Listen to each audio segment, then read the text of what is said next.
दोस्तों, हमारे देश में कई दफा ऐसे मामले सामने आए हैं जिसमें वर्दीधारी पुलिस कर्मचारी अधिकारी न केवल अवैध धंधों में संलिप्त पाए गए, बल्कि कई दफा तो ये देखने में आया कि वर्दी की धौंस जमाकर गरीब मजदूर लोगों से अवैध वसूली की जाती है।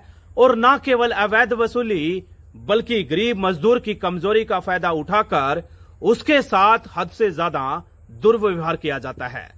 दोस्तों नमस्कार, मैं आपका भाई बेटा दोस्त सुशील कश्यप हरियाणा से और हाजिर हूं लेकर के एक और नई घटना कहानी। एक ऐसी घटना कहानी जिसको सुनने के बाद आप भी कहेंगे कि क्या भला ऐसा भी होता है। दोस्तों, आज की जो घटना कहानी है वो बड़ी ही इंटरेस्टिंग है। मेरी आप लोगों से हाथ जोड़कर गुजारिश रहेगी कि इस घटना कहानी को अंत तक जरूर देखिएगा। और यदि रत्ती भर भी आपको हमारी ये घटना कहानी सुनाना अच्छा लगता है तो हौसला अफजाई के लिए मुझे सब्सक्राइब कर लेना, शेयर कर लेना, हमारी इस YouTube फैमिली का हिस्सा बन जाना, ताकि और लोगों को भी हम जागरूक कर सकें और लोगों को भी हम सचेत कर सकें। दोस्तों, बिना समय जाया करे शुरू करता हूं आज की घटना कहानी, जो कि संबंधित है उत्तर प्रदेश के कानपुर शहर से।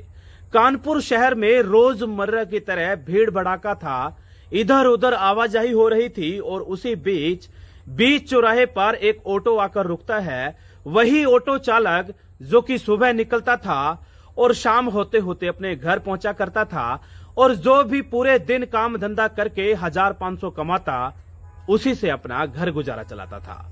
ऑटो चालक ने एक व्यक्ति का इशारा देखते ही ऑटो को रोका और ऑटो को रोककर पूछा कि भाई साहब कहां जाएंगे।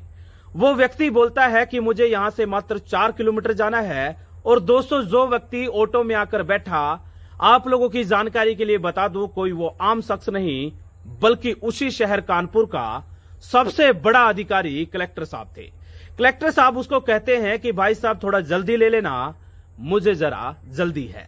उसका हाव भाव और हुलिया देखकर कोई भी इंसान ये जज नहीं कर पाएगा कि आखिरकार सामने वाला इतना बड़ा अधिकारी है। क्योंकि दोस्तों, अमूमन आमतौर पर आपने देखा होगा कि गांव गली मोहल्ले में कोई भी इंसान हो, चाहे कितना ही बड़ा अधिकारी हो, कर्मचारी हो, लेकिन गांव पड़ोस में तो वो नॉर्मल इन्हीं साधारण से कपड़ों में घूमता है, फिरता है। और उस वक्त भी ऐसा ही हुआ कि ऑटो चलाने वाले ने, टेम्पो चालक ने 1 मिनट के लिए भी ये एहसास नहीं हुआ कि उसके शहर का सबसे बड़ा अधिकारी उसके ऑटो में बैठा हुआ है। आगे चलकर देखते हैं कि जाम लगा हुआ है और टेम्पो वाला बोलता है कि साहब जी आगे जाम लगा हुआ है, अभी हमें यहीं पर रुककर इंतजार करना होगा। टेम्पो में बैठे हुए वो बड़े अधिकारी यानी कलेक्टर साहब कहते हैं कि भाई साहब थोड़ा घुमा के ले लो, लेकिन टेम्पो वाला कहता है नहीं साहब जी, आगे पुलिस का नाका लगा हुआ है। डीएम साहब कहते हैं तो क्या हुआ, नाका लगा हुआ है, हमें तो जाना है तो जाएंगे। लेकिन टेम्पो वाला कहता है कि साहब जी वो वर्दीधारी लोग हैं, मुझे 1 मिनट में रोककर या तो मेरे इस टेम्पो को चालान कर देंगे या फिर मुझे उनसे रिश्वत के तौर पर 1500 देने पड़ेंगे। डीएम साहब कहते हैं किस बात के 1500? क्या ये टेम्पो तुम्हारा नहीं है? क्या ये टेम्पो किसी चोरी का है? तो वो टेम्पो वाला बोलता है नहीं साहब जी, टेम्पो तो मेरा ही है। डीएम साहब कहते हैं कि यदि तुमने कोई गलत काम नहीं किया, तुम्हारा टेम्पो है, तुम्हारे पास सारे कागज हैं, तो भला पुलिस तुमसे अवैध वसूली कैसे कर सकती है? आगे चलकर वही टेम्पो वाला बोलता है यदि आप मुझे 1500 देने को तैयार हो या जो पैसे वहां पर वो मांगे वो आप देना चाहें तो मैं निसंकोच चल सकता हूं। वो डीएम साहब बोलते हैं चलिए अच्छा, जो पैसे लेंगे मैं दूंगा, आप चलिए। टेम्पो वाला वहां से घुमाकर चल पड़ता है और जैसे ही वहां से निकलने लगा तो झट से आगे एक वर्दीधारी कर्मचारी आके बोला कि रुको। और इतना कुछ सोच समझ पाते इतनी देर में वर्दीधारी कर्मचारी ने बहुत सारी गालियां दाग दी। उसने जड़ाम से आकर के डंडा उस टेम्पो पर आकर मारा और कहा कि तुम्हारी आंखें बंद हैं क्या? जब मैं तुम्हें 1 घंटे से आवाजें लगा रहा हूं, तुम रुकने का नाम क्यों नहीं ले रहे? लाओ अपने कागज दिखाओ, लाओ अपना इंश्योरेंस दिखाओ, चलिए अपना प्रदूषण कार्ड दिखाओ।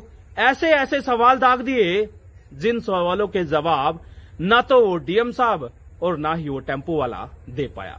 टेम्पो वाला कहता है कि बाबूजी मेरे पास कागज नहीं है, क्योंकि कल रात ही मैंने अपने टेम्पो की सफाई की थी और उसी दरमियान मैंने सारे कागज निकाल के रख दिए। लेकिन मैं भगवान की कसम खा के कहता हूं, ये टेम्पो मेरा ही है।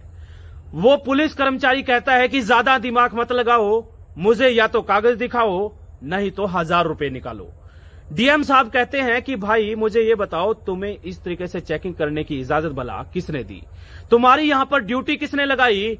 तुम्हारा क्या अधिकार है? वो जब इस तरीके की बातें करते हैं तो कर्मचारी उस टेम्पो वालों को छोड़कर डीएम साहब पर टूट पड़ा। डीएम साहब को भला बुरा कहते कहते कई दफा गालियां तक दे दी। वो कहता है कि तुम ज्यादा समझदार हो, तुम हमें पुलिस को समझाओगे कि कानून क्या हो, अपनी औकात में रहो और नीचे उतरो, तुम्हें बताता हूं कैसे पुलिस से बहस की जाती है। पुलिस कर्मचारी कहता है कि तुम ऐसे नहीं मानोगे, तुम्हें थाने लेकर चलना पड़ेगा। वो कर्मचारी जैसे ही ये बोलता है तो डीएम साहब कहते हैं, मैं तो यही चाहता हूं कि तुम हमें अपने थाने लेकर चलो, जरा देखे तो सही तुम और तुम्हारे आका आखिरकार भला कर क्या रहे हैं। मैं पूरी की पूरी घटना कहानी का जानना चाहता हूं कि कैसे सब कुछ हो रहा है। बस चंद मिनटों में ही वो कर्मचारी उनको गाड़ी में बैठाकर थाने में ले आया और थाने में लाकर लॉकअप में बंद कर दिया। और जैसे ही एसएचओ साहब आए, तमाम अधिकारियों ने सैल्यूट ठोका और जैसे ही एसएचओ साहब के संज्ञान में आया कि एक आदमी हद से ज्यादा बहस कर रहा था और वो टेम्पो वाले ने उनको 1000 रुपए रिश्वत भी नहीं दी, तो एसएचओ साहब ने भी गालियां देना शुरू कर दिया। एसएचओ साहब कहते हैं कि तुम्हारी अक्कड़ 2 मिनट में उतार दूंगा, ऐसे ऐसे मुकदमे तुम्हारे ऊपर ठोकूंगा कि सारी जिंदगी जेल की हवा खानी पड़ेगी। दोस्तों, कोई भी कुछ समझ नहीं पा रहा था कि आखिरकार हो क्या रहा है। डीएम साहब भी सख्ते में पड़ गए, सोचकर मजबूर हो गए कि आखिरकार उसके देश की पुलिस भला क्या कर रही है। डीएम साहब भी सोचने समझने पर बार बार मजबूर हो रहे थे कि आखिरकार जिस पुलिस की रक्षा सुरक्षा की जिम्मेदारी होती है, वही रक्षक यदि भक्षक बन जाए तो गरीब लोग भला क्या उम्मीद करेंगे, किससे रक्षा सुरक्षा की गुहार लगाएंगे। लेकिन दोस्तों, उसी बीच उसी थाने के बड़े अधिकारी यानी कि डीएसपी रैंक का अधिकारी निरीक्षण पर आ जाता है और जैसे ही डीएसपी साहब की एंट्री हुई, तमाम छोटे बड़े कर्मचारी अधिकारी सीना तान कर उनको सैल्यूट करते हैं। और डीएसपी साहब जैसे ही देखते हैं कि डीएम साहब एक कोने में लॉकअप में बंद हैं और उनको देखकर डीएसपी साहब हरकत में आ गए और डीएसपी साहब ने भी सीना तान कर सैल्यूट ठोका कि डीएम साहब आप यहां क्या कर रहे हैं। जैसे ही डीएसपी सैल्यूट लगाते हैं तो तमाम कर्मचारी अधिकारी ये चौंक गए देखकर कि आखिरकार उनके हाथों भला इतना बड़ा काम कैसे हो गया। तमाम कर्मचारी सोच रहे थे कि उनसे बहुत बड़ा गुनाह हो गया और आनन फानन में लॉकअप को खोला गया। डीएम साहब बाहर आते हैं और डीएम साहब कहते हैं कि अपने एसपी को अभी फोन करो, पुलिस सुप्रिटेंडेंट को यहीं बुलाओ। और पुलिस सुप्रिटेंडेंट यानी आईपीएस के सामने डीएम साहब ने ऐसे ऐसे सवाल पूछे जिन सवालों के जवाब कर्मचारी एसएचओ और डीएसपी के पास के तो क्या होंगे, खुद आईपीएस के पास भी नहीं थे। डीएम साहब कहते हैं कि मैं चाहूं तो पूरे के पूरे थाने को 1 मिनट में सस्पेंड कर सकता हूं, मैं चाहूं तो तुम्हें सारों को बर्खास्त करके निलंबित करके तुम्हारी छुट्टी करके सदा सदा के लिए तुम्हें घर भेज सकता हूं, लेकिन मैं ऐसा करूंगा नहीं, क्योंकि मैं जानता हूं तुम्हारे पीछे परिवार है, तुम्हारे माँ बाप भी हैं, तुम्हारे बच्चे हैं, तुम्हारा परिवार है, उनको तुम्हारे से बहुत ज्यादा उम्मीद है, उपेक्षा है, मैं उनके साथ कदापि गलत नहीं कर सकता। लेकिन तुम्हें एहसास कराना ये मेरी जिम्मेदारी है कि जिस तरीके का तुम्हारा व्यवहार है, बर्ताव है, जिस तरीके का घिनौना गंदा करीते तुम रात दिन अंजाम दे रहे हो, वो किसी भी तरीके से बर्दाश्त के लायक नहीं है। सबसे पहले तो डीएम साहब ने उस कर्मचारी को बर्खास्त किया, निलंबित किया, जिसने न केवल उस टेम्पो वाले को बल्कि खुद डीएम साहब को भी भला बुरा कहा था, गालियां दी थी और कहीं न कहीं एक सख्त हिदायत जारी करी कि आज के बाद कोई भी कर्मचारी अधिकारी यदि किसी से भी अवैध वसूली करता पाया गया, कोई भी मामला यदि संज्ञान में आया तो सख्ती से उसकी पालना की जाएगी, सख्त से सख्त धाराओं में मामला दर्ज करके कानूनी तौर पर विभागीय कार्रवाई अमल में लाई जाएगी। जैसे ही डीएम साहब ये पूरा घटना कहानी का दूसरे लोगों के साथ भी साझा करते हैं, अलग से बकायदा अगले दिन एक प्रेस कॉन्फ्रेंस की जाती है और जैसे ही दोस्तों प्रेस कॉन्फ्रेंस की गई तो ये पूरी घटना कहानी सोशल मीडिया पर खूब ज्यादा ट्रेंड हो रही है, खूब ज्यादा वायरल हो रही है। और जिस किसी ने भी डीएम साहब का ये अंदाज देखा और सुना, हर कोई व्यक्ति सोचने समझने पर मजबूर तो है ही है, उनकी भरसक प्रशंसा कर रहा है।